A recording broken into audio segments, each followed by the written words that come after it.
recommande chaleureusement d'aller visionner les 2 premières vidéos traitant du sujet, vous risquez autrement de pas tout saisir à l'œuvre. Bonne vidéo.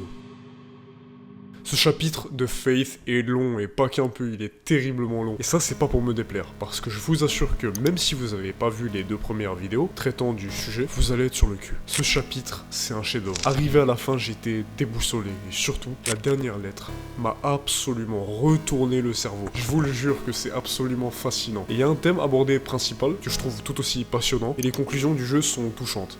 Bienvenue dans cet ultime chapitre de Faith, où notre foi sera mise à travers les pires des péripéties. Déjà, il est important de noter que ce chapitre est découpé en jours, et vous allez voir pourquoi. Nous sommes en septembre 1986, soit le 21, date à laquelle eut lieu le premier exorcisme d'Amy Martin, et date à laquelle John fut traumatisé à vie. Le père Allred et John arrivent sur les lieux de la famille Martin, où en gros tout ce qui était écrit concernant cet événement dans les notes du premier chapitre se produit. Notons juste que dans la scène d'intro, le son était particulier, comme brouillé et distant. On rencontre alors les parents d'Amy, et accompagnés du père Allred, on se rend dans le sous-sol où Amy est enchaînée à une chaise, en attente alors de son châtiment. En s'approchant d'elle,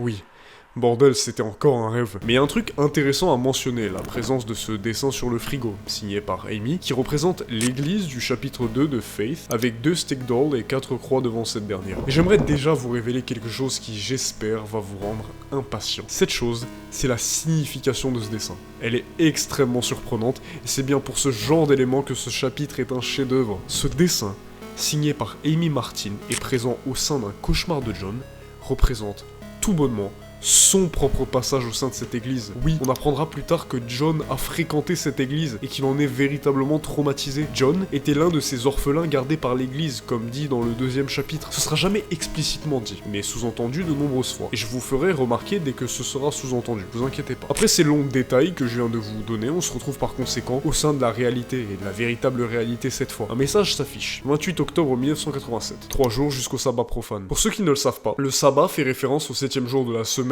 qui est dédié au Seigneur. Ainsi, il est important ce jour-là, sauf évidemment pour certains cas exceptionnels, de prendre repos et de commémorer le 7e jour de la création de Dieu. Certains cas cités sont par exemple illustrés, je veux dire les cas exceptionnels, dans l'évangile de Matthieu chapitre 12 versets 1 à 12. Et il leur dit: qui sera celui d'entre vous s'il a une brebis, et qu'elle vienne à tomber dans une fosse le jour du sabbat, qui ne la prenne pas et ne la relève? Or combien vaut mieux un homme qu'une brebis? Il est donc permis de faire du bien le jour du sabbat. Reprenons en lisant la lettre près du lit de John. John, nous n'avons pas beaucoup de temps. Le sabbat profane est sur le point de se produire. S'ils trouvent Nate et Jason, ils accompliront un rituel sur eux pour appeler un démon d'une puissance inouïe. Le nom du démon est Malphas. Je suis en train de découvrir où il se trouve. Je te recontacterai bientôt. Nous ne devons pas les laisser faire aux garçons ce qu'ils ont fait à Amy Garcia. C'était la même lettre qu'on avait déjà eue lors du dernier chapitre. Rien d'intéressant, si ce n'est qu'on doit garder le nom Malphas de côté, et qu'il faut garder en tête que pour l'instant, l'objectif est de sauver les jumeaux de la secte de Gary. Mais avant de continuer avec une autre note, j'aimerais adresser un point qui a été soulevé de nombreuses fois en commentaire, et dont je n'avais absolument aucune connaissance. Et je vous en remercie d'ailleurs grandement du coup, mais il y a des gens qui m'ont fait remarquer que certaines figures citées dans Faith sont de réelles figures, entre guillemets. Par exemple, Malphas est une figure des croyances de la Goetie, ça se rapporte en gros à l'invocation de démons, et il en est une figure conséquente, étant même qualifié de président des enfers. Il ressemblerait à un corbeau anthropomorphe, et permettrait de ramener de bons serviteurs. Disons, passons à la prochaine lettre. John, je ne trouve pas Nate ou Jason Martin dans les foyers d'accueil de l'État. Il est possible qu'après ce qui s'est passé l'année dernière, ils soient allés vivre avec des proches. Je vais essayer de trouver ce que je peux. Pendant ce temps, va enquêter sur la clinique où Amy travaillait. Nous devons trouver l'endroit où ils ont l'intention de faire appel à Malphas et de contrecarrer leur plan. Vaya con Dios. Père Garcia. Bon et bien, il est de nouveau question de Malphas, mais surtout on a notre première destination qui occupera cette première journée, la clinique. C'est cette même clinique qui avait été citée plusieurs fois lors du premier chapitre, souvenez-vous. Cette clinique où Amy effectuait du volontariat et où Gary avait une espèce d'équipe. C'est pas clair si cette équipe est un staff ou un groupe de patients. En revanche, il y avait une clarté, c'est que les parents d'Amy s'opposaient radicalement à l'idée qu'elle fréquente Gary. Dans la cuisine, une nouvelle note, qui nous donne d'ailleurs accès à une espèce de note cachée dont nous étions en possession depuis le début, dans notre inventaire. Mais lisons la première note. As-tu déjà oublié? Les choses ne sont jamais ce qu'elles semblent être. Si tu n'arrives pas à discerner la vérité du mensonge, tu peux essayer de te souvenir de ce que tu sais être vrai. Je pense que c'est assez clair, ça fait référence à cette frontière floue entre les cauchemars et la réalité de John. Ces derniers s'entremêlent et parfois, on sera en question de se demander si ce que John vivra tout du long de l'aventure est un cauchemar ou non. Demandez-vous alors à tout moment, John s'est-il réellement réveillé? Maintenant, la note cachée... John, je n'y arrive plus. Je suis désolé. Je t'aimerais toujours en retour. Molly. Dirigeons-nous à présent vers la cuisine, où l'accès au sous-sol qui était bloqué dans le chapitre précédent ne l'est plus. Gardons-le en tête, même si, pour l'instant, il est absolument vide et inutile. Sortons de notre maison pour atterrir dans notre zone résidentielle, qui d'ailleurs est absolument sublime avec l'esthétique du jeu. Deux maisons se trouvent près de la nôtre et on peut même regarder au travers d'une des vitres. On peut y apercevoir un homme, couché sur un canapé, regardant une émission dont on ne parvient pas à déceler grand-chose. Prenons à présent la voiture. Souvenez-vous. On doit se rendre à la clinique qu'Amy fréquentait. En arrivant, on découvre des lieux absolument insalubres et répugnants, tagués de partout, notamment avec ce tag du boa provenant de Humanity qui est une référence très appréciable. Il y en a même une à Koabana, un film d'horreur japonais, et d'ailleurs, en voyant cette spirale, j'ai automatiquement pensé à une référence à Uzumaki. Si on passe sur la droite, un oisillon mort dans les fonds de cette allée. Vous aurez sûrement remarqué ce policier, qui garde la porte et qui nous empêche d'entrer, ce qui nous forcera à passer sur la gauche, où une note est à notre disposition. Appel à tous les fans de métal. Le Bills et Fest 1987 fait trembler l'enfer d'Hartford. Vendredi soir, 22h jusqu'à 2h du matin, avec des apparitions de When All Is Said and Done,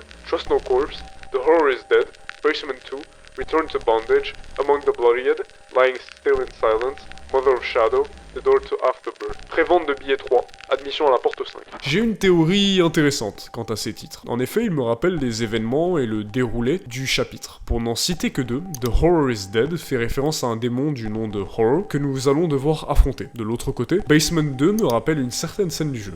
Mais vous allez voir, restez à l'affût. Rentrons. Tu te sens observé. Et c'est le cas. Prenons la note. Fax. À Rhonda Erickson, de la part de Gary Miller. Bonjour Rhonda, juste quelques rappels après la visite de la semaine dernière. Veuillez garder votre bureau en ordre, nos patients ont besoin de se sentir à l'aise dans leur expérience de traitement médical. N'oubliez pas nos arguments de vente, propreté, rapidité, courtoisie. Ne répondez à aucun appel du ministère de la Santé avant de m'en avoir prévenu ou d'avoir laissé un message à Tiffany. Nous ne pouvons pas nous permettre une nouvelle inspection surprise. N'hésitez pas à m'appeler sur mon numéro personnel directement s'il vous arrive d'avoir des nouvelles de Madame Martin. Encore une chose, gardez Jeffrey hors de ma vue. N'oubliez pas.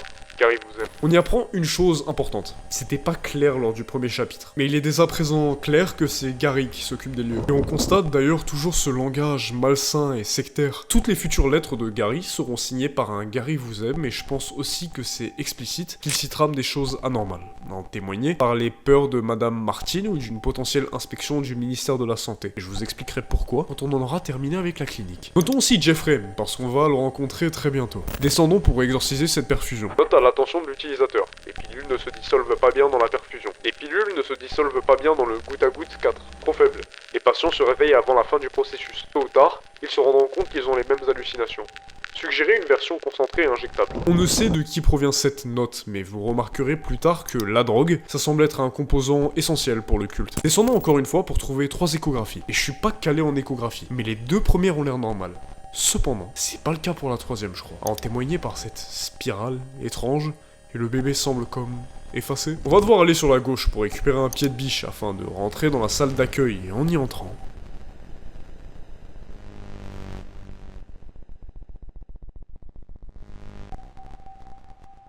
on se fera traîner par Jeffrey. Ouais, c'est lui. Pour l'instant, il suffit de se cacher. En s'échappant et en se cachant de nouveau, le policier qui auparavant se situait à l'entrée rentre dans la clinique et nous libère de nos chaînes. On se fait alors raccompagner à l'entrée, on a un mini boss fight où on se doit de coopérer avec le policier. Globalement, il est un peu con, mais pendant que nous exorcisons le démon, ce qui le rendra plus lent, nous devons aligner le démon avec les tirs du policier et on peut très bien mourir des balles de ce dernier.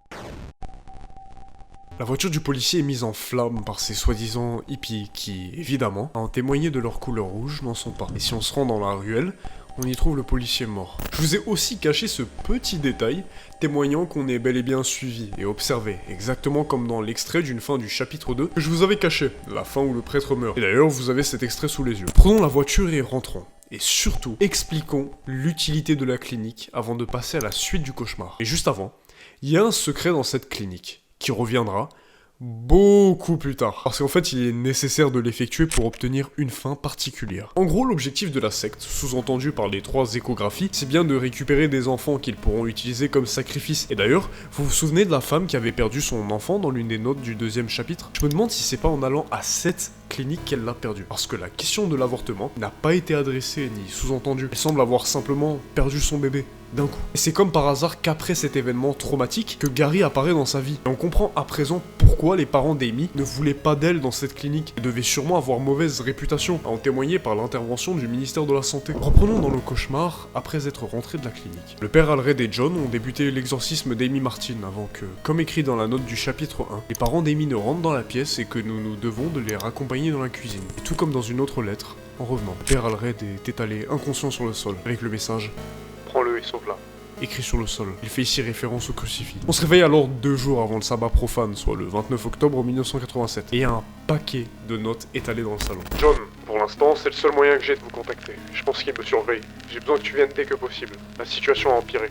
Mon adresse est 655 Orange Street, Apartment 5A, New Haven, City 06511. Je vous remercie. Lisa. PS.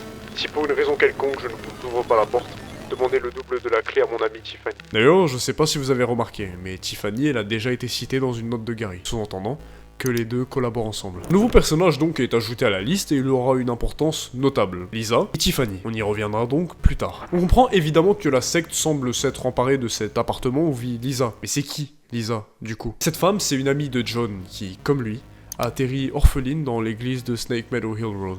La même que dans le deuxième chapitre, mais nous y reviendrons en temps voulu. La deuxième note est en provenance du père Garcia. John, il y a un immeuble à New Haven où ils essayent peut-être de conjurer Malphas. Je ne peux pas y aller moi-même. C'est à vous d'arrêter leur rituel. Vaya con Dios. Père Garcia. On a ici la confirmation qu'il s'agit de la secte, et surtout que c'est là-bas qu'ils souhaitent conjurer Malphas, dans le même appartement que Lisa à New Haven. Et vous l'avez deviné, c'est là que nous allons devoir nous rendre en ce deuxième jour. Passons à la troisième lettre. John, je ne sais pas si tu reçois mes lettres, mais j'espère que tu seras bientôt là. J'ai vraiment besoin de ton aide. Ils sont dans l'appartement, je les vois tout le temps maintenant. Je peux les entendre dans l'obscurité, je n'ai pas dormi depuis des jours. Quand vous arriverez ici, venez directement chez moi. On ne peut pas faire confiance à Tiffany. Ne parle pas à mes voisins non plus. Ils ne me laisseront pas partir.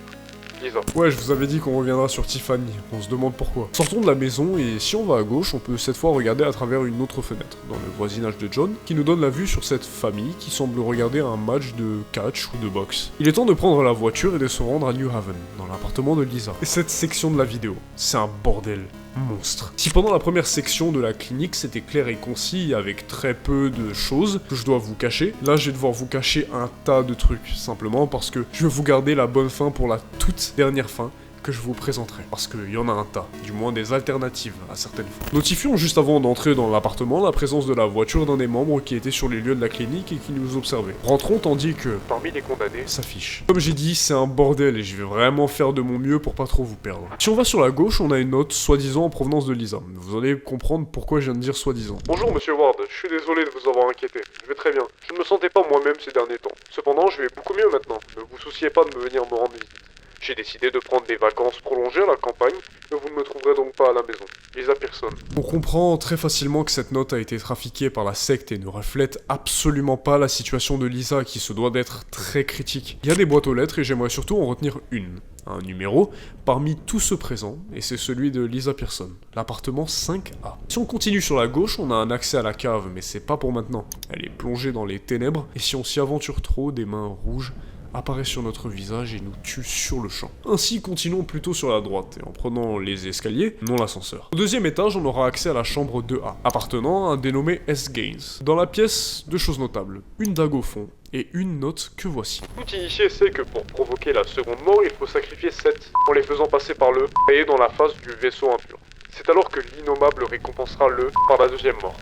Tel fut le destin de cette putain d'Amy. Mon bien-aimé Gary a placé ses objectifs bien trop bas.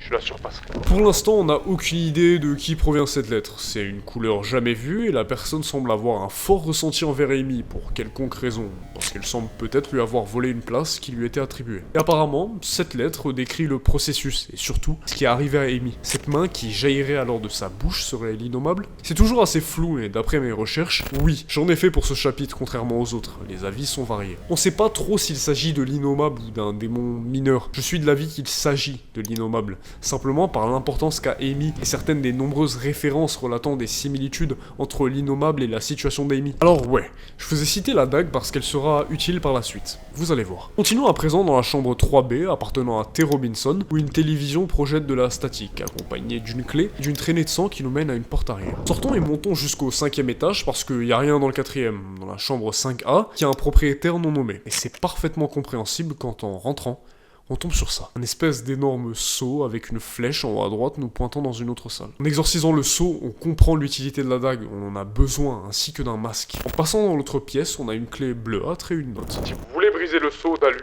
votre réponse se trouve dans le couteau taché de sang et le visage qui se cache dans les profondeurs de l'obscurité. Mais seuls ceux qui sont montés au plus haut point peuvent descendre dans les plus basses profondeurs. N'oublie pas, Gary t'aime. Le sceau d'Alu d'ailleurs, ça fait référence au sceau sur la porte de l'appartement, et c'est surtout le nom d'un démon que nous devrons d'affronter d'ici peu. Le couteau taché de sang et le visage qui se cache dans les obscurités font du coup évidemment, comme je l'ai dit, référence à la dague et au masque. D'ailleurs, ce qui nous tue dans ce sous-sol, ces mains rouges, bah c'est Alu. Sortons et trouvons 7 notes sur notre chemin. Si vous aimez les jeux, le premier étage est un endroit idéal pour commencer. Cependant, pour jouer, vous devez connaître les règles. Attention, si vous avez l'âme sensible, vous risquez d'être happé. Rien de bien intéressant. Continuons. Passons au 2e étage et devant l'ascenseur, il y a ce dessin signé par un dénommé Timmy, de son soi-disant ami d'ascenseur. Remarquons qu'il y a un code en bas à droite. 1, 4, 2, 6. Ce sera utile, mais ce, de nouveau, beaucoup plus tard. Il sera bientôt de nouveau mention de ce démon, vous inquiétez pas. Par contre, Timmy, lui, sera mentionné de nouveau bien plus tard. Si on part sur la gauche, il y a ce miroir qui est exorcisable. J'ai enfin mon propre appartement en ville. Fini des colocataires ennuyeux, j'ai un appartement pour moi tout seul. L'immeuble est sympa, il a l'air neuf, mais les voisins sont un peu bizarres. Ils viennent toujours apporter de la nourriture et d'autres choses.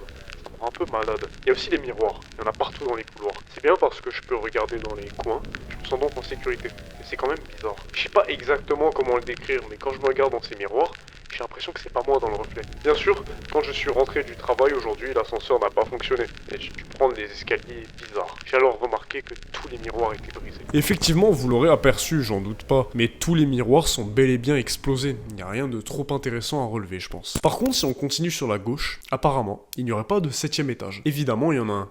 Mais quand j'ai vu ça pour la première fois, j'ai eu un déclic monstrueux. Vraiment monstrueux. Bientôt, on va parler de théologie. La théologie, c'est un domaine qui me passionne profondément. Et je comprends tout à fait que ça passionne pas tout le monde, donc si vous voulez skip cette partie quand elle viendra, vous le pourrez. La vidéo est chapitrée. Cependant, je vais pas parler de théologie pour rien. Il y a un réel objectif derrière tout ça, qui servira à comprendre le mystère de l'histoire qui, pour moi, est le plus persistant et tenace jusqu'à présent. En attendant de passer à ce cours de théologie, on va devoir prendre l'ascenseur et monter au 10e étage, afin de redescendre au 7e. On va sur la gauche et on trouve ce message inscrit à côté de cette porte. Sacrifie ce à quoi tu tiens. Ça sonne anodin et dans le contexte, ça a une utilité, mais cette phrase, elle reviendra dans la conclusion, pas dans ce contexte, cependant. Il y a un M à côté de la porte et on apprendra d'ici peu que le nom complet de Gary, c'est Gary Miller. Et à en témoigner par cette chambre, on comprend vite que c'est sûrement la sienne. Lisons la note. Monte plat vers le sous-sol, mode d'emploi. Tirez la poignée vers le haut pour ouvrir la trappe. Placez l'objet ou l'être à sacrifier à l'intérieur du conteneur. Tirez la poignée vers le bas pour fermer la trappe. Appuyez sur le bouton pour envoyer le monte plat au sous-sol. Le voyant clignotera en rouge si l'opération est réussie. Veillez à ce que votre sacrifice ne soit pas ballotté à l'intérieur du conteneur. N'ouvrez pas la trappe une fois que le monte plat a atteint le sous-sol. Je n'ai pas assez de bouchons d'oreilles, j'en ai assez que les gens les perdent. Veuillez attendre que le voyant vert s'allume avant de les utiliser. On va malheureusement devoir y plonger notre précieux crucifix. Mais on peut, en attendant, fouiller les autres étages. En descendant d'un étage, on trouve cette citrouille et un message qui fait peine à lire, quand on se rend compte d'une chose. Lettre d'information de la famille Williams, octobre 1987. Si vous lisez ceci, c'est que vous avez été invité à la fête annuelle d'Halloween de la famille Williams. Elle aura lieu le jour d'Halloween, à partir de 17h dans l'appartement 9B. Les activités commenceront rapidement, alors ne soyez pas en retard. Si vous avez l'intention d'amener une personne supplémentaire, veuillez m'en informer à l'avance. Seuls les amis et la famille, c'est-à-dire ceux qui reçoivent ce bulletin, sont invités. Nous vous rappelons également qu'il s'agit d'un événement familial et que vous êtes priés de laisser vos costumes et masques trop effrayants à la maison. Timmy est encore traumatisé par l'incident de l'année dernière. Je vous demande également de ne pas consommer d'alcool ni de cigarettes dans l'appartement. Nous ne voulons pas non plus que se reproduise la panne d'électricité de l'année dernière. Alors s'il vous plaît, apportez des friandises, mais pas de tour. Nous vous rappelons également que les images anti-religieuses ou sataniques ne seront pas autorisés dans l'appartement. Veuillez également tenir en compte le régime alimentaire de Timmy et de ses allergies alimentaires. Et sachez qu'il souffre d'asthme. N'essayez donc pas de le surprendre ou de l'effrayer, car il a encore des problèmes après ce qui s'est passé l'année dernière. Vous remarquerez également qu'il a un nouvel ami imaginaire. Lorsque vous le verrez, n'hésitez pas à vous en accommoder. Le thérapeute de Timmy dit qu'il est sain pour lui d'avoir un tel mécanisme d'adaptation. On se voit tous à la fête. J'ai hâte que vous rencontriez Monsieur Miller, qui s'est si bien adapté à Timmy et qui est devenu comme un membre de la famille. Débile. On sait pas trop ce qui a été l'incident de l'année dernière. Par contre, on est en 1987, 2 jours avant Halloween. Il y a plus personne. Ils sont sans doute tous morts. Timmy est mentionné de nouveau, mais vous allez devoir attendre pour le voir. On peut descendre d'un étage et rentrer dans la chambre 8A appartenant à un dénommé T-Boone. On y trouve une note. Notre sœur Tiffany est allée à l'encontre de la volonté de l'innommable. Je pensais pouvoir lui faire confiance, mais je me trompais. Continuez avec le plan initial. La femme du 5A sera notre vaisseau. Que son ami pieux vienne la sauver. L'innommable les écrasera tous les deux. On a ici la confirmation que la personne qui avait un énorme ressenti dans une lettre précédente, c'était Tiffany. Et qu'apparemment, même Gary ne pouvait lui faire confiance. Mais je suis désolé. Voir Tiffany, c'est possible. Déjà dans cet appartement, et d'ailleurs assez bientôt. Mais vous allez pas la voir. Ce sera, de nouveau, réservé pour beaucoup plus tard. Et aussi, vous vous souvenez de la 5A ? C'est Lisa Pearson, et c'est elle qui est enfermée derrière le seau d'alu. On peut sortir, passer sur la droite et trouver une nouvelle note. Ceux qui continuent à frapper aux portes interdites seront visités par celui qui les garde. Rien de très pertinent. Si maintenant on essaie de descendre, ça marche pas, mais il y a au mur la confirmation d'un 7ème étage. Ainsi, en reprenant l'ascenseur, on fera la rencontre de l'ami de Timmy. Ce dernier se cloître sur le toit et attend que vous passiez près de lui avant de vous tomber dessus et de vous courir dessus. Maintenant, on va devoir l'exorciser, et en le repoussant, on obtient un 2ème dessin avec un second code. 2, 10, 5, 1. De nouveau. Timmy et le démon, ils sont tous deux portraits. En retournant à l'étage et dans la chambre où il y avait la dague, donc la chambre 2A, on peut remarquer qu'il y a des bougies, chose absente précédemment. Rentrons et récupérons la dague tachée de sang qui enlèvera le premier saut de la porte. Maintenant, comme je vous avais dit avant, on va devoir mettre notre crucifix dans le monde plat et donc indirectement s'en débarrasser. En sortant, on voit ces stick dolls qui nous bloquent le chemin, nous obligeant à prendre l'ascenseur. D'ailleurs, peu importe ce sur quoi on appuie, on sera automatiquement redirigé au 4ème étage, où ce démon apparaît et nous scrute. Sortons prudemment de l'ascenseur et récupérons la note. Gary nous a menti. Quand vous le verrez, courez. On verra de qui il est question. Si on passe sur la droite, il y a ce qui semble être un cadavre avec le message « Je l'ai vu ». Inscrit près de ce dernier. Et surtout, une caméra avec un flash qui sera dès à présent le remplaçant à notre crucifix. Et voilà comment, avec le flash, on va s'éclairer par intermittence. Et surtout, on va devoir descendre jusqu'au sous-sol dans ces conditions. Et c'est une putain de galère. Bon, je vais pas tout vous montrer, si ce n'est ce qui est notable de remarquer à certains endroits, quand le flash éclaire les pièces. Bon, déjà, il y a ce truc, mais on va y revenir. Je sais que je le dis souvent, mais vu la longueur de la vidéo, j'ai pas trop le choix. Il y a ces personnages rouges avec un espèce de tombeau, aussi, semblant couvert de sang. Si on continue dans cette espèce de couloir, on entrera dans une pièce avec une immense brèche, un cadavre en bas à gauche et 2 crânes près de cette même brèche. Ah et de nouveau, il y a un peu partout des stick dolls nous bloquant l'accès à certains endroits. En retournant dans l'une des salles, il y a une trappe qui était cachée, qui s'est ouverte et il y a surtout ce bonhomme rouge qui nous poursuit, symbolisant donc sûrement un disciple de Gary qui est à nos trousses. Il est assez facile à esquiver cependant. Rendons-nous dans ce que la trappe cachait, tout en évitant cette même créature vue dans le chapitre 2, dans le Candy Tunnel qui, souvenez-vous, ne nous attaque pas si on ne bouge pas. Ne bougeons pas, pour l'instant du moins. Et dès qu'elle s'éloigne suffisamment, profitons-en pour s'enfuir. Essayez de récupérer notre crucifix le plus vite possible. On est alors plongé dans cette pièce avec un immense œil en son fond et encombré de cartons de toutes parts, tandis que la créature nous poursuit. Si on arrive à s'en sortir, on part sur la droite, ensuite on descend et on est au premier étage pour enfin se rendre au sous-sol. Tout au fond, on a enfin notre crucifix, ce qui rallumera toutes les lumières. On peut alors passer sur la droite, récupérer la note et le masque. Mon Gary bien-aimé, hélas, le masque est déjà taché de sang. Mon sang. Le rituel est terminé. Tu ne me trouveras pas sur ce plan mortel, car je suis au-delà. Cherche-moi dans le monde invisible si tu l'oses, Tiffany. De nouveau, je peux pas trop m'exprimer là-dessus. On va devoir garder ça pour la fin. Maintenant, on doit se rendre de nouveau dans...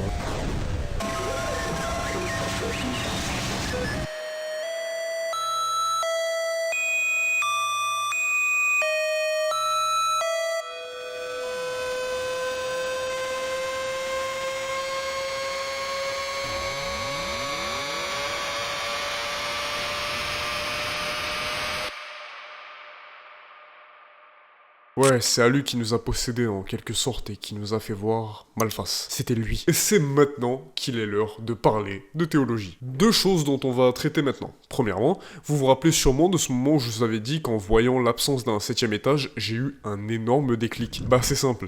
Je me suis souvenu que le nom du jeu c'est Faith, the Unholy Trinity, soit foi, la Trinité impure. Et tout a fait genre bing. Je sais tout de même pas si c'est totalement juste, mais c'est qu'une théorie, pour l'instant. Débutons par l'absence du numéro 7. Il est d'une importance biblique fondamentale, c'est simple, tous les numéros ont une signification, mais les plus importants sont les numéros 7 et 3. Le 3 représente évidemment la Sainte Trinité, le trinitarisme, doctrine chrétienne fondamentale, et le 7, lui, représente la perfection et la pureté. On voit d'ailleurs tout au travers de la genèse des patterns du numéro 3 et 7 absolument impressionnants. Des calculs qui, d'une manière ou d'une autre, donneront toujours, et ce vraiment, toujours une combinaison de ces deux numéros. Je vous renvoie à la vidéo de Redeemed Zoomer qui pendant 5 minutes entières effectue des calculs démontrant ces mêmes patterns de nombres absolument impressionnants. Vraiment. Il est alors clair que le numéro 7 étant absent représente en effet tout l'inverse. L'absence du numéro 7 témoignerait alors de la possession de l'impureté sur les lieux. Et on y vient, justement, la Trinité impure. Parlons de la doctrine chrétienne de la Trinité sans trop aller dans des détails qui, pour cette explication, sont futiles. Le Dieu trinitaire est un seul Dieu,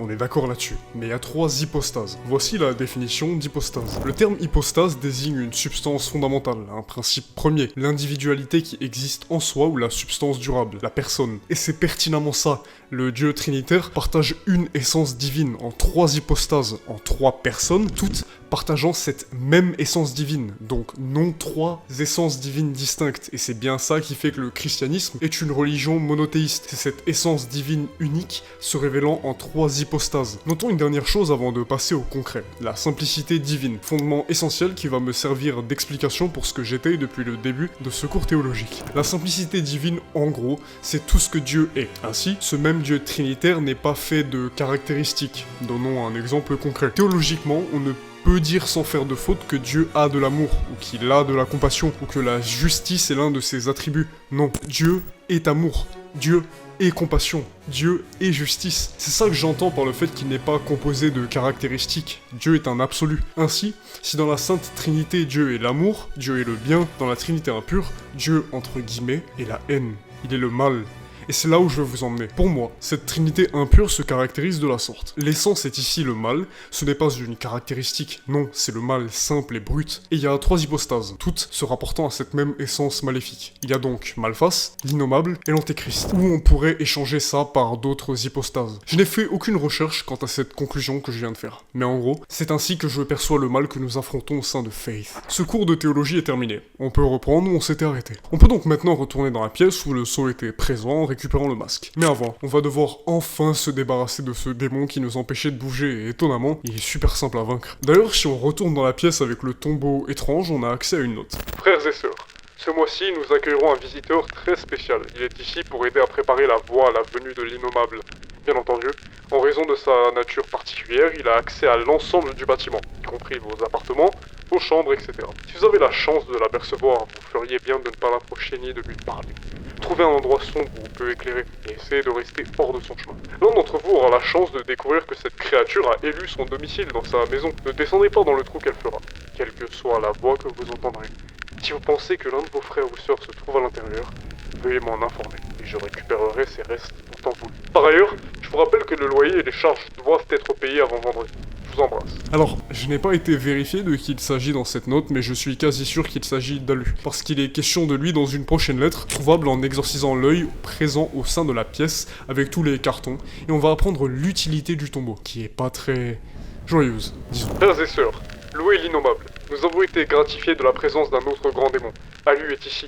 Je ne comprends pas ses motivations, mais il a posé son dos sur la porte du vaisseau. C'est peut-être l'œuvre de Tiffany, mais c'est peut-être aussi une épreuve pour notre foi. Ne cessez pas de prier. Avalez vos pilules. Vous en avez peut-être pris 2 fois plus que d'habitude. Scellez-vous avec des briques et du mortier. Et si ce soi-disant prêtre se présente, prenez-le et éviscérez-le au-dessus de l'autel, de préférence en vie.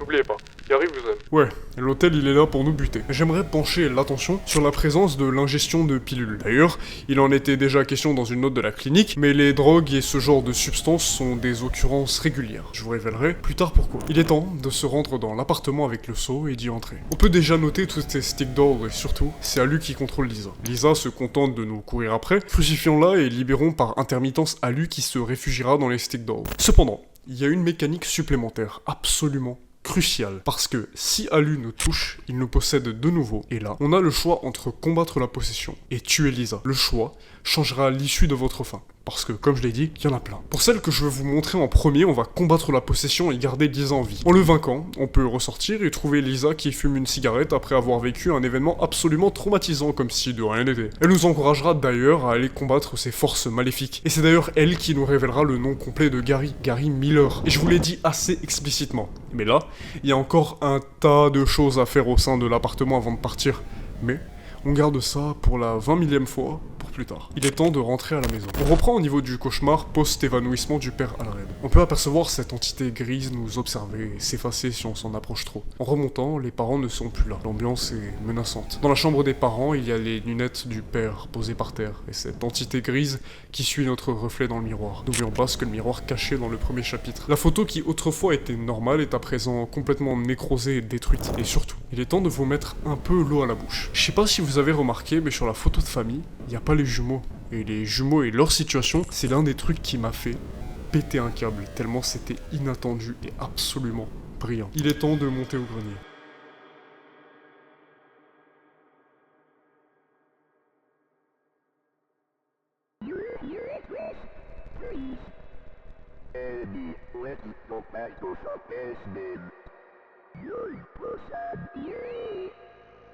Let's go. You need to get better.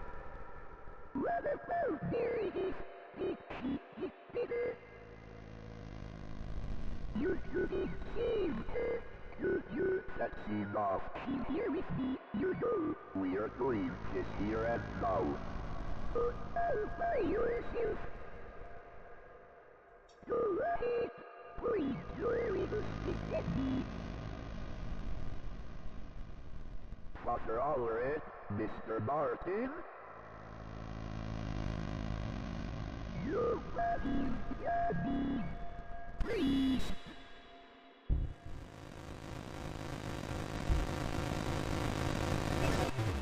Ce dialogue est particulièrement intéressant. Parce que, qui est Meredith? Eh ben c'est la mère de John. Et vraiment, je vous témoignerai de mon amour pour ce personnage. Je veux dire, John, il est absolument brillant. Vraiment. Vous êtes toujours pas prêts. Et potentiellement, ce qui nous observait depuis le début, c'était Meredith. Mais j'ai pas trouvé d'informations à ce sujet. Ici, je fais référence à l'entité grise, évidemment. Réveillons-nous à présent. On est le 30 octobre 1987. Soit un jour avant le sabbat profane. Et on a une note dans le salon qui, de nouveau, nous donnera un chemin à suivre. John, on me signale que les enfants ont des comportements étranges à la garderie de la 4ème rue.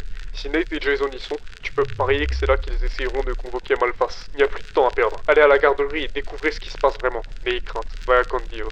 Père Garcia. Donc maintenant, direction garderie. Et avant ça, repartons voir la maison des voisins, par simple curiosité. Ouais, ça c'est pas normal. L'autre maison, c'est pas mieux, c'est la même. Prenons la route et il y a un immense bordel devant la garderie. Passons par derrière et récupérons la note. Une énigme, monsieur le prêtre. Comment fabrique-t-on un portail vers l'enfer? Viens me voir, et je te montrerai. À l'heure actuelle, par ailleurs, on a encore 13 notes à récupérer. Rentrons, tandis que Les tunnels attendent. s'affiche. Si ce n'est pour ce dessin particulier au tableau, on a aussi un dessin sur la table signé par Ben. Mais on comprend de nouveau, par la présence de la couleur rouge et cette personne rouge étrange, que le culte a une influence notable sur la situation des enfants de la garderie. Oui, bon, en descendant, il n'y a plus aucun doute, la secte est passée par là. Bon, et là, je suis désolé, mais depuis la révélation théologique que j'ai eue avec le 7ème étage, je vois des signes partout. C'est simple. La colombe représente le Saint-Esprit, souvent représenté par ce symbole. La lune représente métaphoriquement au sein de la Bible une protection que Dieu plonge sur son peuple. La coupe représente l'Eucharistie, et l'étoile représente ce qui a guidé les rois mages vers le lieu de naissance du Christ. Attendons de voir si on peut faire quelque chose avec ces informations. En attendant, prenons la lettre. Mère Lune veille sur ses petits derrière une porte de sommeil. Le calice de la fille est rempli, une offrande au maître dans le monde invisible. L'oiseau spirituel arrive de loin et revient se percher. Ses vaisseaux sont la trinité profane. L'étoile déchue les guidera. Quelle couleur pouvez-vous voir? Si tu es perdu, tourne-toi vers les enfants. Bon, eh bien, j'y vois la volonté de faire naître l'antéchrist, personnellement. Peut-être que je surinterprète, mais ça colle un peu. En descendant, deux autres dessins. Celui à droite est honnêtement anodin, j'y vois rien de bizarre. Celui à gauche, un peu moins, à cause de ces deux figures noirâtres, et cette maison décrépie en fond, une lune est d'ailleurs présente sur le dessin. Continuons et trouvons ce dessin abominable de Kaylee, représentant l'un de ses rêves, avec de nouveau une figure menaçante. Celui au milieu n'est pas mieux.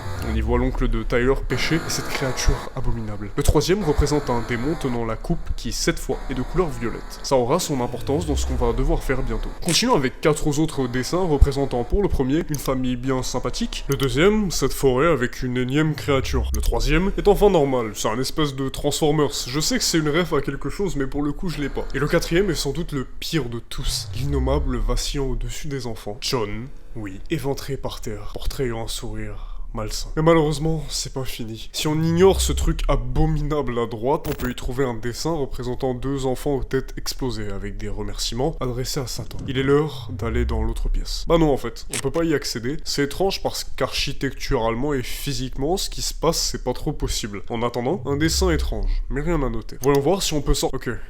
Cool. Maintenant, faut simplement adapter la couleur des 4 symboles aux couleurs présentes sur les dessins. Ainsi, la coupe n'est pas bleue mais violette, etc. Ceci nous ouvrira une trappe et nous affichera le message suivant. C'est où il vit. Il y a ces figures atroces et ce portail qui s'ouvre en s'approchant. Pénétrons dans l'autre salle pour y apercevoir ces figures flottantes et cette espèce de disposition étrange exorcisable. Si vous lisez ceci, alors félicitations. Vous êtes sur le point d'expérimenter les merveilles de notre avenir innommable sous la direction de Gary. Gary, votre frère. Gary, notre ami.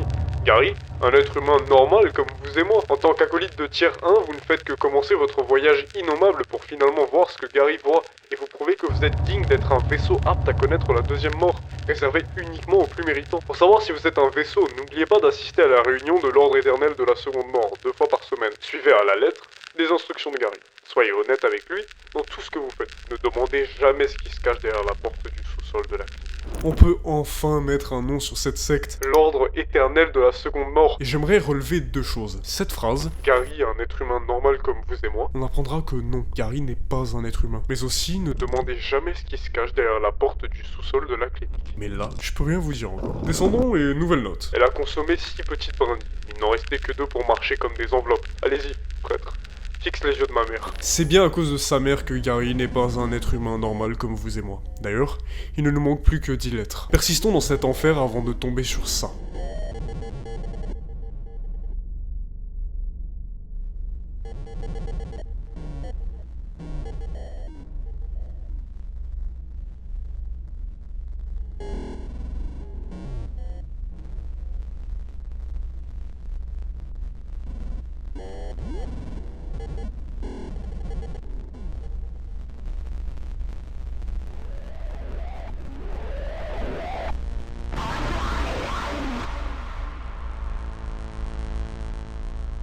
C'est le même tableau que dans le 2e chapitre, dans la maison de Malphas, et cette femme, c'est Miriam Bell, la mère des démons, qui a enfanté Gary par le biais d'un rite occulte qui avait pour but de devenir un nouveau dirigeant au sein de la secte de Miriam Bell. Et Miriam Bell, c'est la femme qui s'occupait de John et de Lisa, dans leur séjour à l'église de Snake Meadow Hill Road en tant qu'orphelin. Après que le tableau ait creusé un trou béant, on peut passer par ce dernier et tomber sur des scènes de plus en plus horrifiques. Lisons la note. Admirez la magnificence de la Pietà Corota. Cette magnifique statue représente un fidèle membre de l'ordre recevant la seconde mort dans l'étreinte amoureuse d'Ed Mater. 2 statues de ce type ont été commandées grâce au généreux parrainage de la famille Save.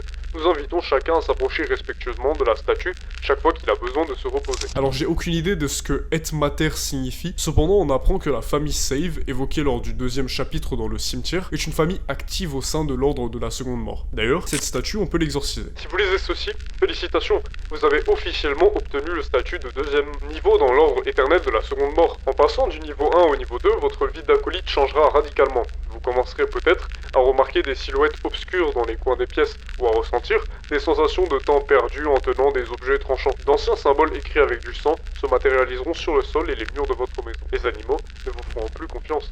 Vous pouvez dégager une odeur nauséabonde qui incitera vos anciens proches à vous éviter. Ce ne sont là que quelques-unes des merveilleuses bénédictions qui t'attendent dans cette nouvelle étape de ta vie. Si tu restes fidèle à Gary, ton parcours pour devenir un vaisseau de la seconde mort progressera vers de nouveaux niveaux de connaissances et de pouvoir. N'oubliez pas que si vous négligez vos réunions hebdomadaires ou si vous ne payez pas votre dîme à l'ordre, vos doigts seront pliés de force vers l'arrière. Gary vous aime. Il n'y a rien de notable à soulever, tout est assez explicite. À la gauche, il y aura ces 2 sbires et cette énigme avec 4 indications. C'est futile de vous détailler certaines informations, mais il faut en activant ces statues tourner les chaises dans un certain sens indiqué par les 4 pierres tombales disposées dans chacun des coins de la pièce. Ainsi re-rentrons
La vache, quel putain de bordel. Ce qu'il y a de vraiment intéressant à noter, c'est ce passage confirmant que Miriam Bell s'occupait de John et de Lisa dans l'église de Snake Meadow Hill Road. Et John semble soit halluciné, comme énoncé dans une lettre au tout début de l'épisode relatant l'utilisation de drogues hallucinatoires, soit il se rejoue des événements traumatiques, en témoigne l'apparition de cadavres de l'église, d'Amy et des Stick Dolls. Mais il y a aussi une apparition de l'innommable à la fin. On se retrouve alors de nouveau dans le grenier avec Amy, mais on doit en sortir.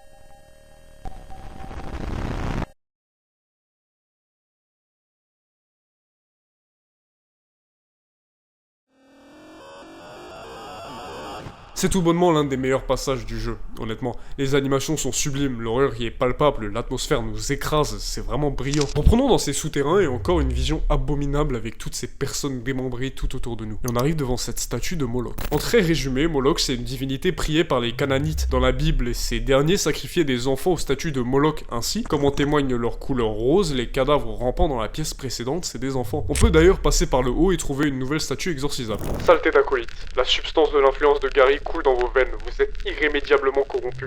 Votre famille et vos amis vous ont abandonné. Il n'y a pas de retour possible sur le chemin que vous avez choisi. Seul Gary peut vous sauver maintenant. Abandonne-toi et laisse-le entrer pleinement dans ton cœur et ton esprit. Si tu le fais, il fera de toi un vase digne de l'innommable. Résiste et ton âme sera perdue à jamais.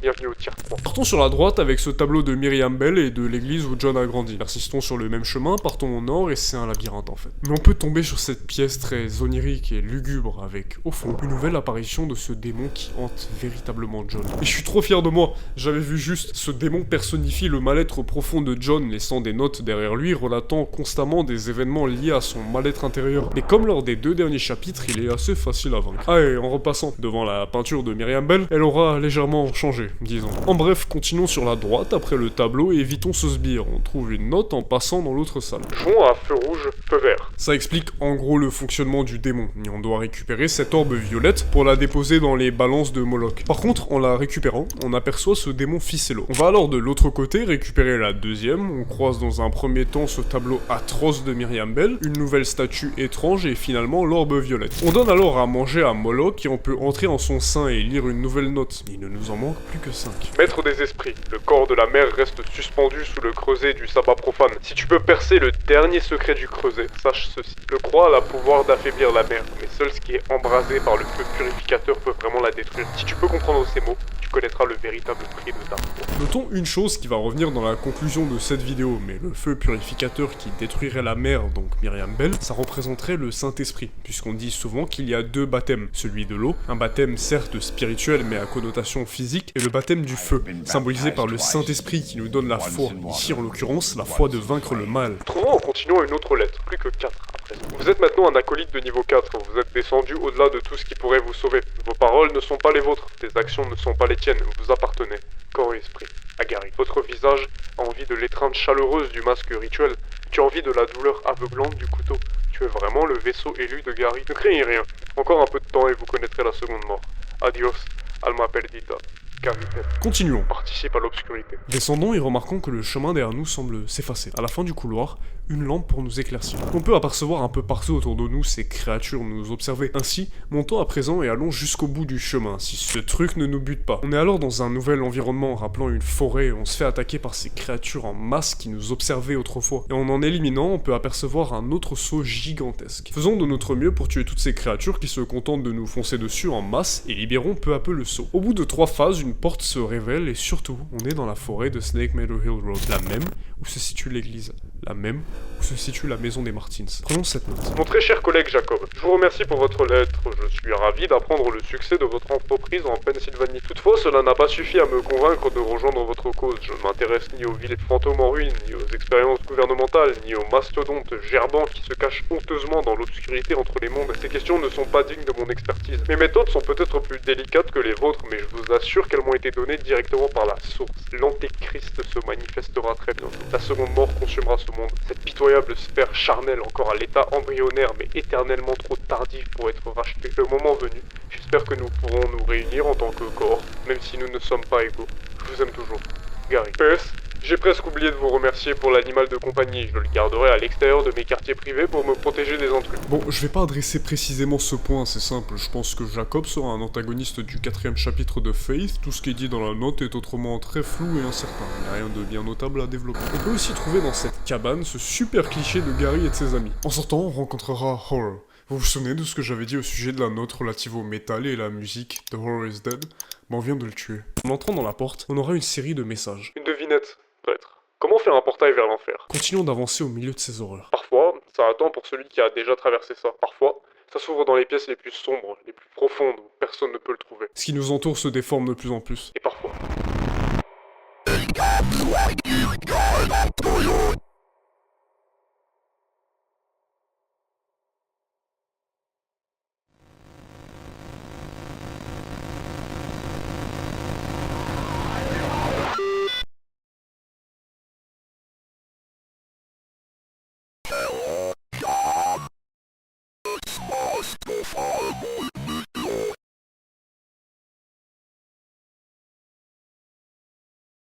Lord, help me. Somebody please help me.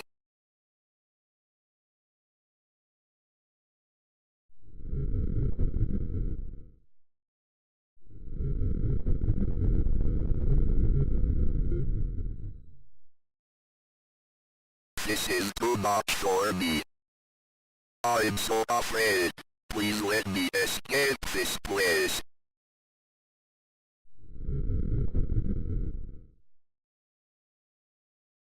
I just want to go home.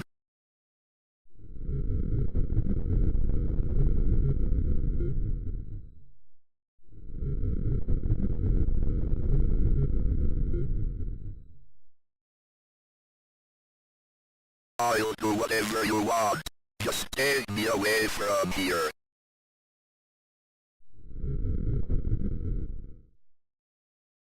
I swear it. Ce que John vient de prier, c'était pas Dieu. C'était l'Antéchrist. La foi de John est mise à travers les pires épreuves. Il n'a même plus la force de sauver Amy et préfère vivre tourmenté que d'affronter ce qui l'attend.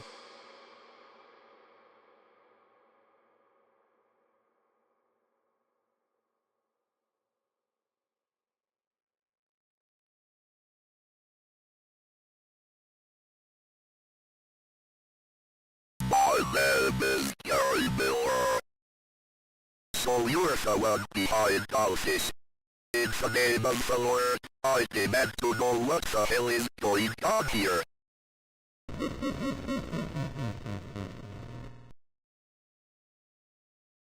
Well, you have come this far. I suppose you deserve some answers.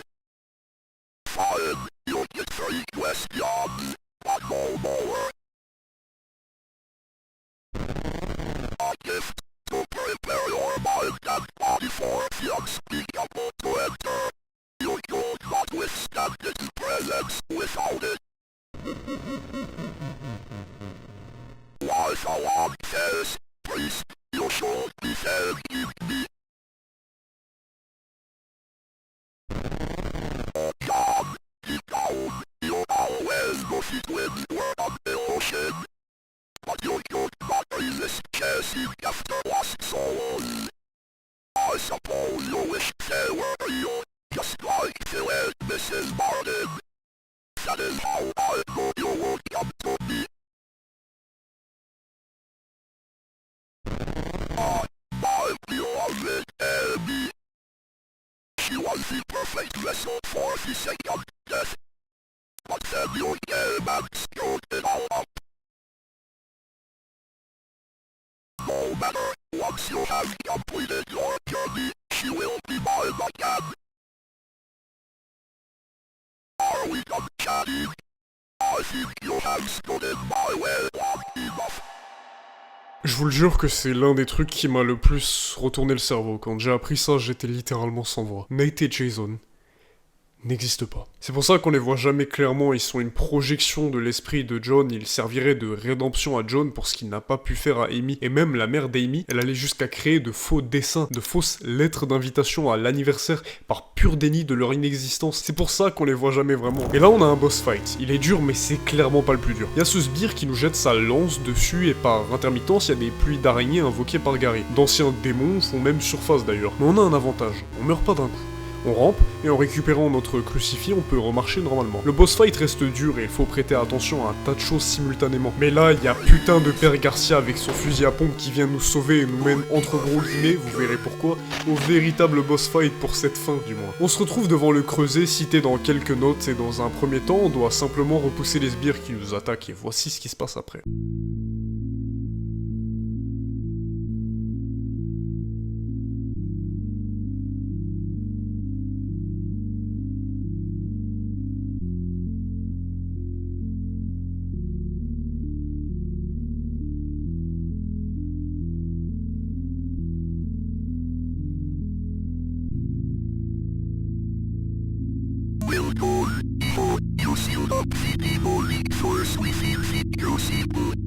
Is it finally over? For now, but we did not fully destroy Gary and his unholy trinity. So therefore we will return. Until then, I'm going to war with the unspeakable. I need people like you, John. Father, last year when I first met Amy, I saw the devil. He trained me. I don't think I'll ever be free of Amy. I don't think my faith will ever be as strong as it once was. I don't think that's true, but you know the devil is real, and so you know the Lord is real. True faith looks forward, look back. Your journey is just beginning. Let me be your teacher.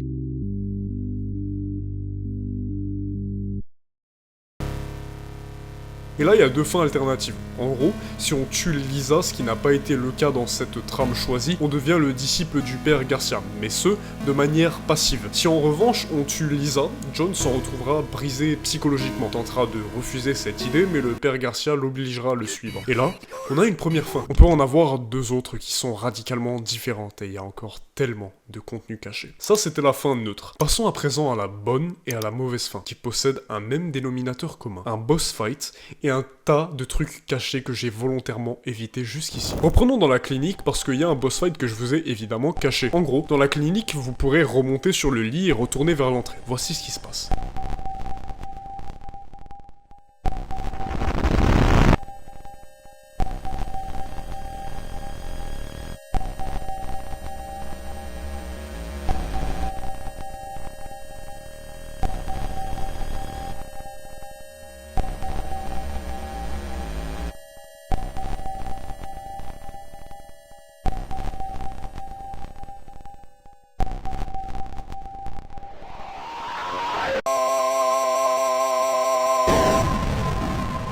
Et vous serez dans les sous-sols de la clinique, ces mêmes sous-sols qui nous étaient interdits de rentrer par Gary. Voici ce qu'on y trouve. Une espèce de mère avec un bébé, on comprend alors que c'est potentiellement elle qui donnait naissance au bébé maudit et qui surveillait la femme enceinte du chapitre 2. Dans un premier temps, un tas de bébés rampent vers nous. Dans un second temps, certains bébés se transforment et sont bien plus agiles. En la vainquant, on récupère une note. Bien joué, monsieur le prêtre, mais les jumeaux ne sont pas là. Exécutez les œuvres de votre dieu pendant qu'il fait encore jour, car la nuit vient.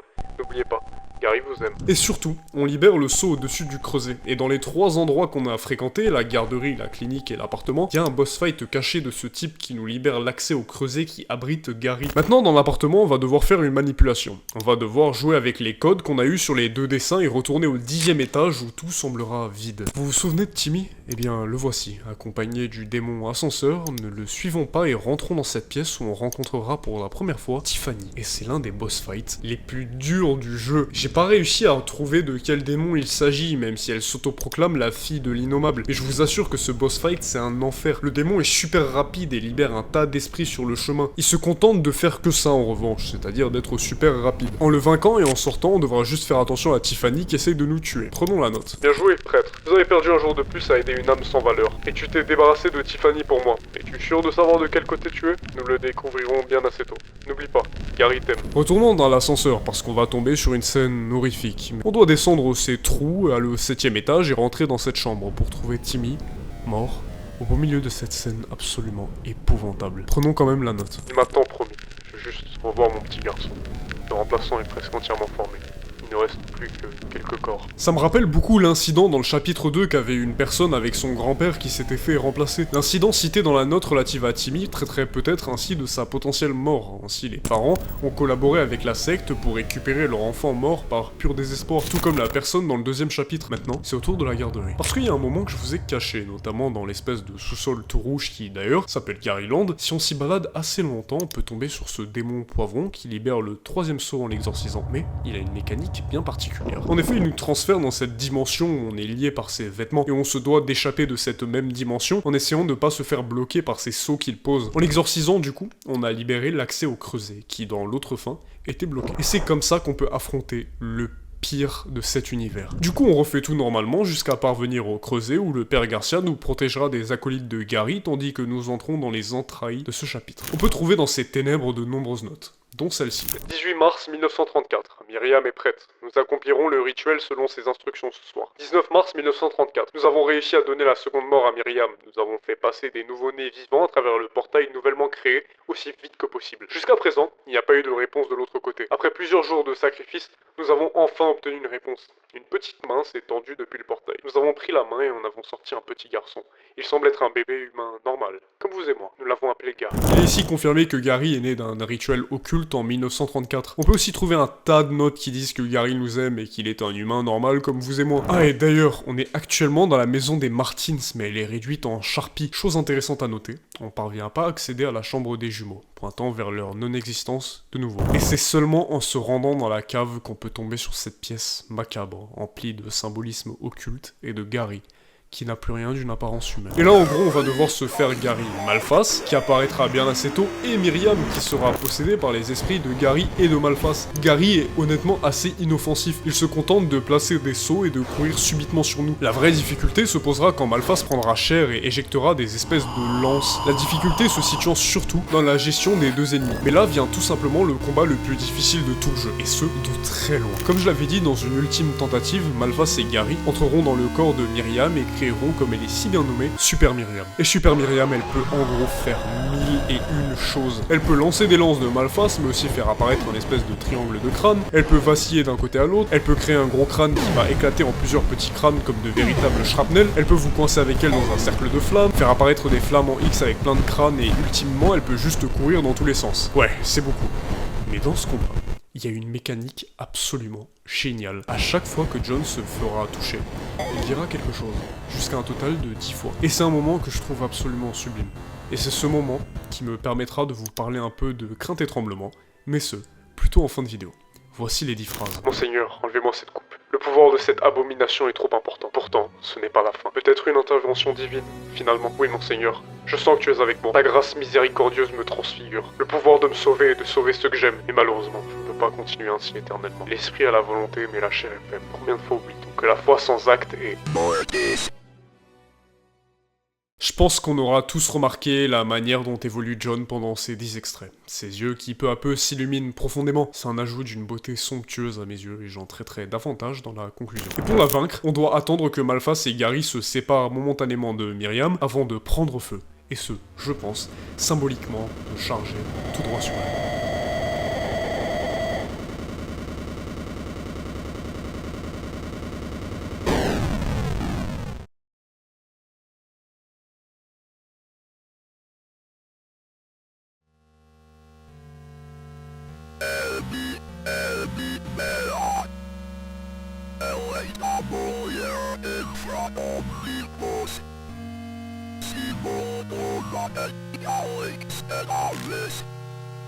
Simon, Mother, and Furia, and Spirit. Oigos emultos.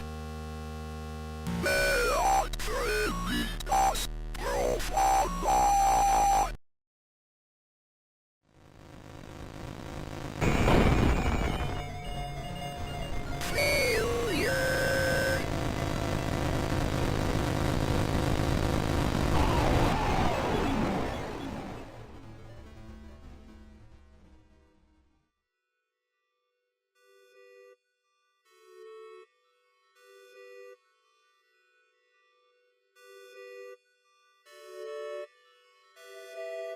Amy, I'm so sorry.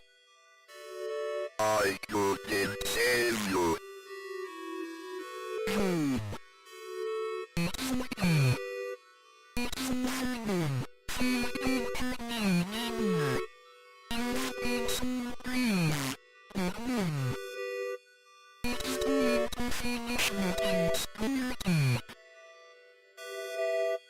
En nomine Patri et Filii et Spiritus Sancti.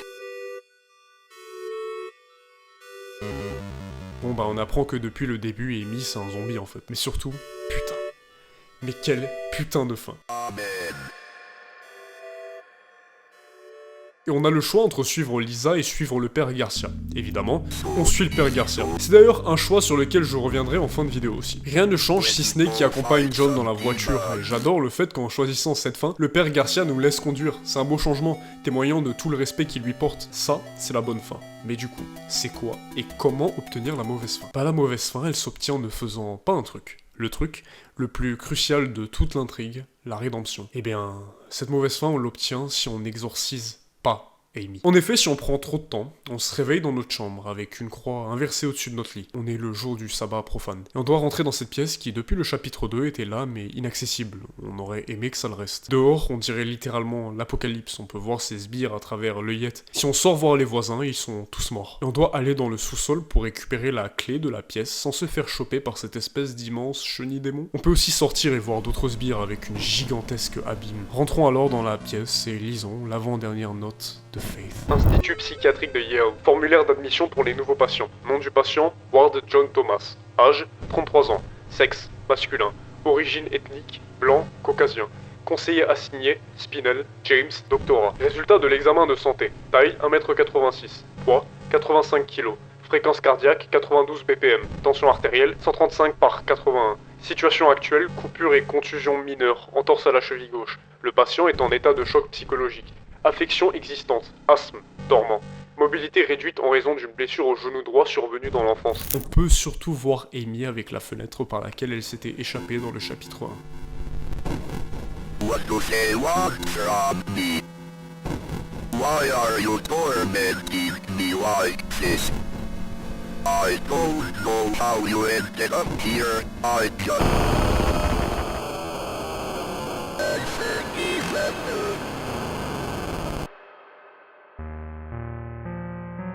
On est de retour dans la forêt aux alentours de la maison des Martins, avec Michael même, et le puits, qui avait la note de l'invitation à l'anniversaire des jumeaux, et qui, de façon assez touchante, était la première note de tout jeu, du moins la première note que je vous avais lue. La maison est explosée de toutes parts, et vous imaginez qu'on va devoir se rendre à l'étage, et passons par le grenier, pour récupérer l'ultime note de ce chapitre. Tom, je ne romprai pas la confidentialité des clients de cette façon si nous n'avions pas fait un long chemin ensemble. La situation commence vraiment à m'inquiéter. Les délires de Cindy sont bien pires que ce qu'elle laissait entendre au départ. J'ai pris soin de lui présenter progressivement la réalité de la situation. Vous avez été très patient avec la façon dont elle parlait encore d'eux, de fausses fêtes d'anniversaire, etc. Je pensais que nous faisions des progrès lorsque je l'ai amenée à accepter qu'elle avait fait une fausse couche et que les jumeaux n'étaient plus là. Mais elle semble maintenant convaincue qu'ils essayent d'entrer en contact avec elle et qu'elle peut trouver des remplaçants pour que leurs esprits les habitent. Cela vous rappelle-t-il quelque chose? Tu te souviens de la maison que nous avons trouvée dans ce village du Nicaragua? Tu lui en as parlé? Je ne sais pas pourquoi vous le feriez, mais je ne vois pas d'autre raison pour laquelle elle parlerait de ce genre de choses. Passez à mon bureau dès que possible. Nous devons parler de ce qu'il faut faire ensuite. Maurice. Ça me rappelle immédiatement cette idée du remplaçant présent dans la situation de Timmy et aussi dans celle du grand-père d'une personne dans le 3e chapitre. On pourrait d'ailleurs totalement être en droit de se demander si Cindy n'a pas contacté Gary, secrètement en espérant de l'aide. Ainsi elle aurait potentiellement même vendu sa fille à Gary. Elle se cacherait de cette situation en feignant ne pas vouloir d'Amy à la clinique. J'ai aussi repensé à la poupée parce qu'en fait elle proviendrait du Nicaragua. Je sais pas si vous parvenez à vous souvenir, mais il y avait cette histoire étrange avec une entité dénommée San La Muerte. On est en droit après cette conclusion à se demander si c'est de là qu'est issue Miriam Bell, ou encore d'une potentielle menace à l'échelle bien plus grande qui prendrait ses racines au Nicaragua. C'est un sujet très flou qui n'a pour l'instant pas de réponse. Maintenant, on doit se rendre dans la chambre des juments.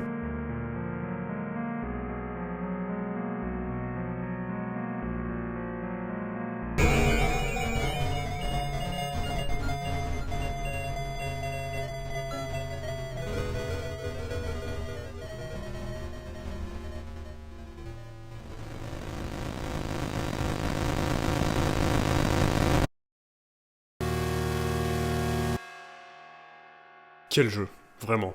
Que ce soit par le style graphique, par l'histoire qui s'embrique tellement bien tout en gardant une part conséquente de mystère, que par John qui est simplement simple mais exceptionnel à la fois.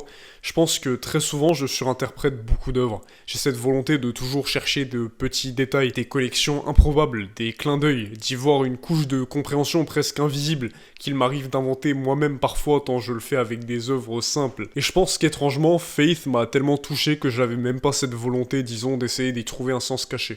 Pour moi, le message de Faith est clair et je vais utiliser Crainte et Tremblement, un livre de Søren Kierkegaard, existentialiste chrétien globalement assez connu. C'est son œuvre la plus populaire et elle est brillante. Il y traite du rapport de l'homme à l'absolu et l'absurdité de Dieu, de l'individuation et de la suspension téléologique. Vous inquiétez pas, je vais l'expliquer. Mais il est important de remettre un contexte historique pour saisir l'œuvre. En gros, quand Crainte et Tremblement est paru, Kierkegaard vivait dans une époque, le milieu du 19e siècle, dominée par l'objectivité et le général. À cette époque, Hegel y régnait en maître, et son idée c'était la nécessité d'objectifier au maximum l'individu pour le comprendre, le gérer en société, et d'obtenir une sorte de vérité essentielle, en somme. Ça nécessite l'obligation pour l'individu de suivre les règles de la morale et de l'éthique, et c'est ça le général. Ce n'est qu'en suivant ces lois très généralistes, très mathématiques et rationnelles qu'on parvient à l'objectivation de l'individu. C'est en somme un modèle très socialiste et communiste d'une société. Sauf que ça pose un tas de problèmes, tout comme dans toute politique, évidemment. Mais l'un de ses plus gros problèmes, c'est Kierkegaard qui le présentera. Personne,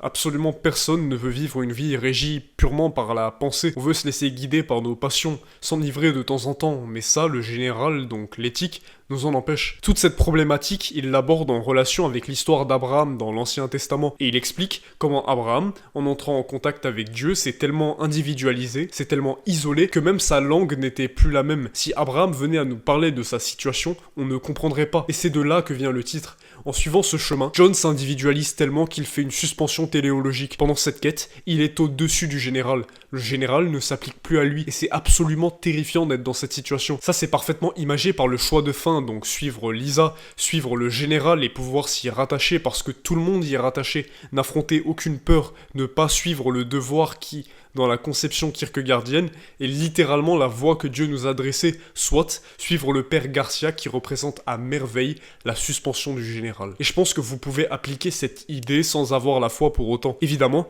Kierkegaard est chrétien, j'ai eu l'impression pendant certains moments que le livre était purement adressé aux croyants, mais je pense que vous pouvez voir ça de votre propre façon aussi. Ainsi, la foi est le chemin le plus terrifiant, le plus isolant, mais il est aussi le plus récompensant. Et j'aimerais conclure sur cette fulgurance lyrique absolument sublime.